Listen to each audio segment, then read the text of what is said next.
Put God first. Put God first in everything you do. Everything that you think you see in me, everything that I've accomplished, everything that you think I have, and I have a few things, everything that I have is by the grace of God. Understand that. It's a gift. I was sitting in my mother's beauty parlor and I'm looking in the mirror and I see behind me this woman under the dryer. And every time every time I looked up, she was looking at me, just looking me in the eye. I didn't know who she was. And I said, she said, somebody give me a pen, give me a pencil. I have a prophecy. March 27, 1975. She said, boy, you are going to travel the world and speak to millions of people. Now, mind you, I was flunked out of college. I'm thinking about joining the army. I didn't know what I was going to do. And she's telling me I'm going to travel the world and speak to millions of people. Well, I have traveled the world and I have spoke to millions of people. But that's not the most important thing, the success that I had. The most important thing is that what she taught me and what she told me that day has stayed with me since. I've been protected. I've been directed. I've been corrected. I've kept God in my life and it's kept me humble. I didn't always stick with him, but he always stuck with me. So stick with him in everything you do. If you think you want to do what you think I've done, then do what I've done and stick with God. Number 2, fail big. That's right.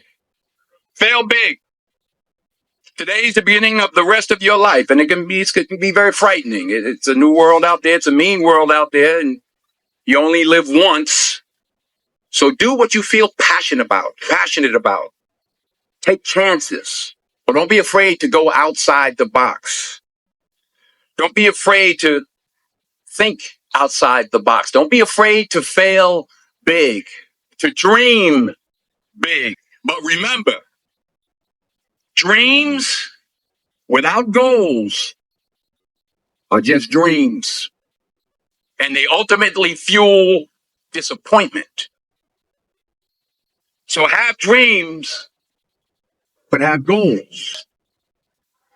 And understand that to achieve these goals, you must apply discipline and consistency. In order to achieve your goals, you must apply discipline, which you have already done, and consistency every day, not just on Tuesday and miss a few days. You have to work at it every day. You have to plan every day. You've heard the saying, we don't plan to fail, we fail to plan. Hard work works. Working really hard is what successful people do. Remember that. Just because you're doing a lot more doesn't mean you're getting a lot more done. Don't confuse movement with progress. My mother told me, she said, yeah, because you can run in place all the time and never get anywhere. So continue to strive, continue to have goals, continue to progress. You'll never see a U-Haul behind a hearse. I'll say it again. You'll never see a U-Haul behind a hearse. I don't care how much money you make, you can't take it with you. And it's not how much you have. It's what you do with what you have. We all have different talents. Some of you will be doctors, some lawyers, some scientists, some educators, some nurses. The most selfish thing you can do in this world is help someone else. Why is it selfish? Because the gratification, the goodness that comes to you, the good feeling that I get from helping others, nothing's better than that. Nothing's better than that. Not jewelry, not big house I have, not the cars, but it's the joy. That's where the joy is in helping others. That's where the success is in helping others.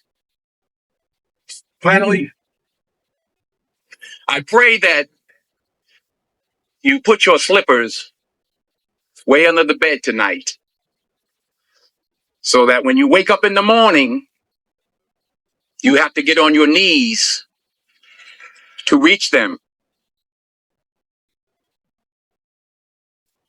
And while you're down there, say thank you for grace. Thank you for mercy. Thank you for understanding. Thank you for wisdom. Thank you for parents. Thank you for love. Thank you for kindness. Thank you for humility. Thank you for peace. Thank you for prosperity. Say thank you in advance for what's already yours. It's how I live my life. That's why I am. One of the reasons why I am today. Say thank you in advance for what is already yours. True desire in the heart for anything good is God's proof to you sent beforehand to indicate that it's yours already. I'll say it again.